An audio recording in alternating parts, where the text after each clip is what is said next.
I don't think there's anything you can do to make CM Punk, to the people who know about this tweet, to make him not look like a hypocrite in any of this. It's just, it's a bad look.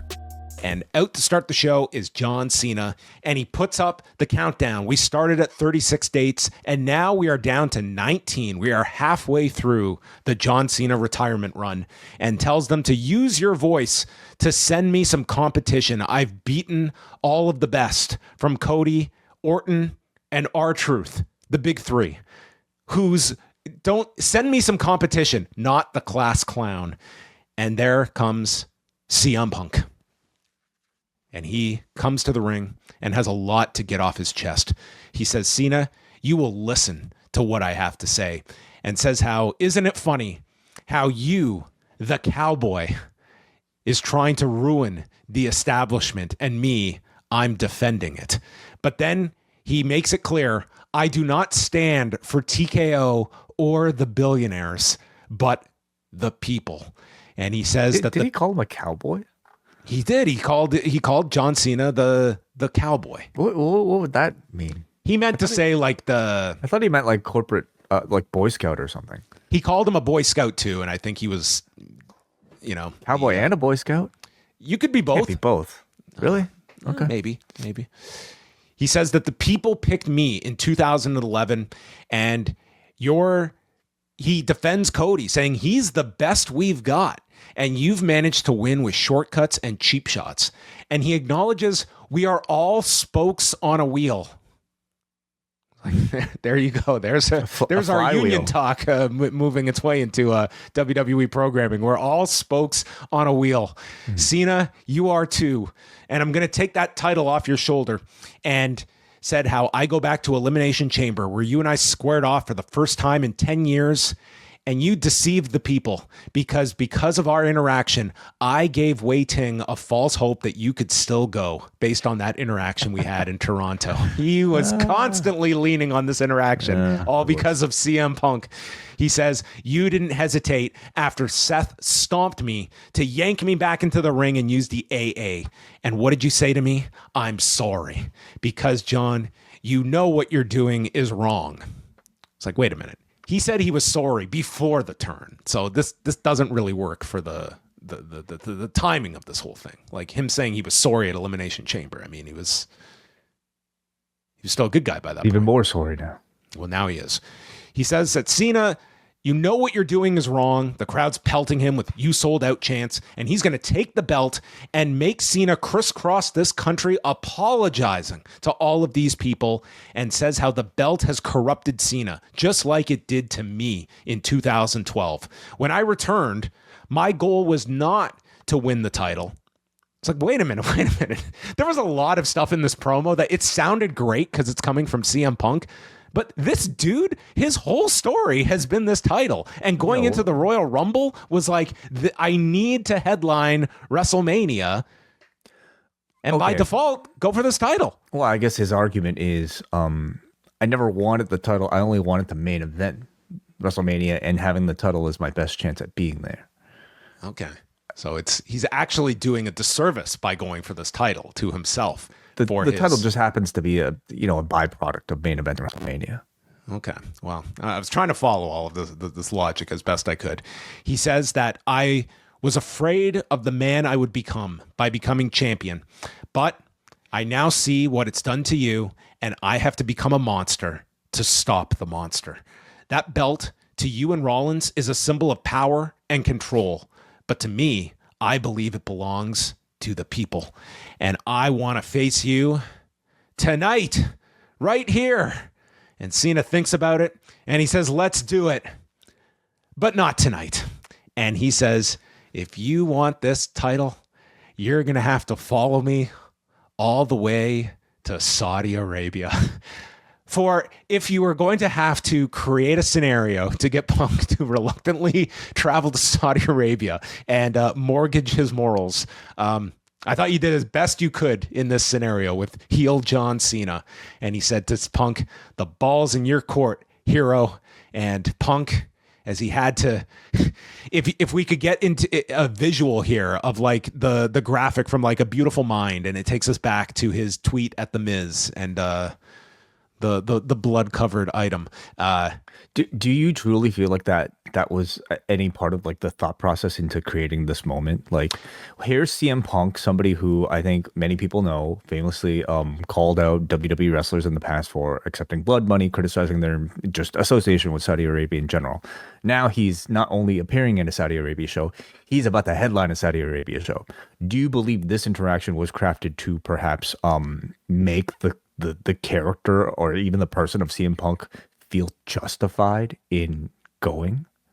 I think that was definitely, I mean, the way Cena set this up was, if you know Punk's aversion to going to Saudi Arabia, this makes sense to you. But they didn't play this up in any meaningful way. It's not like you had the announcers from, oh, he doesn't agree with the government of Saudi Arabia. This is he's so conflicted. Yeah. What was the tweet? I need to pull this up. I don't. Well, we might get flagged if we read it. It was let's say blood covered fellatio is basically the okay. CM Punk tells The Miz, go suck a blood money covered dick in Saudi Arabia. So that was yeah. I was waiting for Michael Cole to cite the tweet, but that was not done here. Obviously, they're not going to lean on this, but to me, this was one, if you know, because that was Cena's like setup here, was like, you want this title, you've got to. I thought they could have played a little with this, but this is a massive partner of yours that I don't think they're going to make a storyline that one of their biggest baby faces has a moral opposition to going to this country. I guess for me, even if that was the attempt of this segment, I don't think it worked at all. I don't think there's anything you can do to make CM Punk, to the people who know about this tweet, to make him not look like a hypocrite in any of this. It's a bad look. On top of it, it's not like you even had like Punk having to contemplate, or like he immediately just says, yeah, I'll do it. Okay. Like there was no thought, there was no conflict, there was no like, oh, staring at my hands, looking for an answer. It was just, yeah, I'll come. That was it. Like, so, I mean, and I'm sure Phil Brooks himself understands exactly what's going on here. And this was ripping off the Band-Aid, because this guy was going to have to go to Saudi Arabia. If not now, next year for the Rumble. And that was, you had to do this. When you say have to, what do you mean by that? I think Punk was not going to be sitting out the Rumble next year, for instance. And I think but if he truly demanded it, don't you think he could have done it?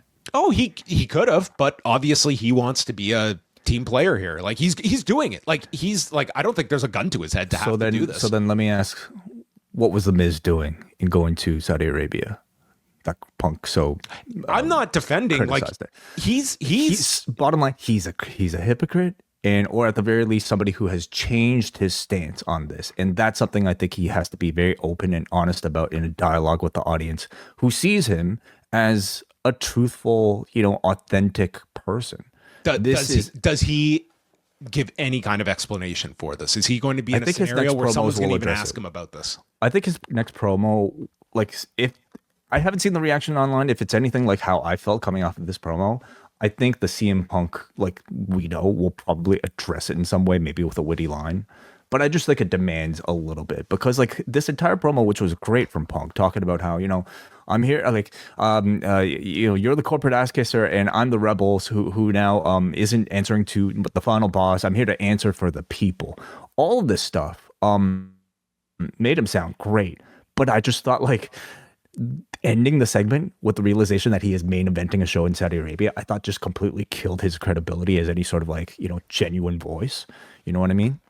Yeah. I mean, this was somewhat like you could see Punk somewhat cushioning this a few weeks ago when he was taking questions on his Instagram live, and someone had asked him about why do you hate Saudi Arabia? Something to that effect. And his response was, I don't hate coming to Saudi. I've never been to Saudi.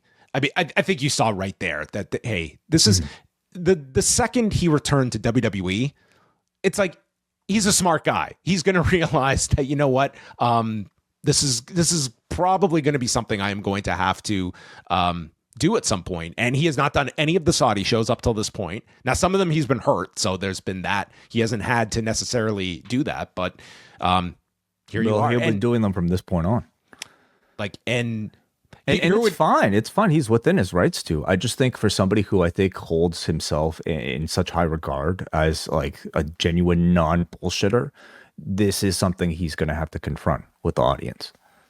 Yeah, and we'll see if he does. I mean, I would be very interested if the Rumble was not there next year. Like, was that a tipping point at all? Like, I'm not missing that significant of a show versus, one of these traditional Saudi shows. And, if this guy goes another like 2 or 3 years, there's probably going to be a Mania there too.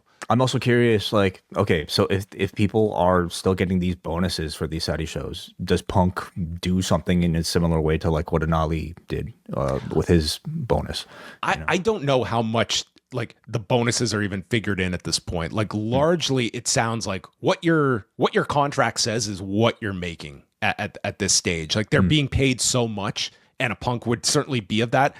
I don't even know if there's necessarily like that financial incentive to be doing these shows at this point. There might be some.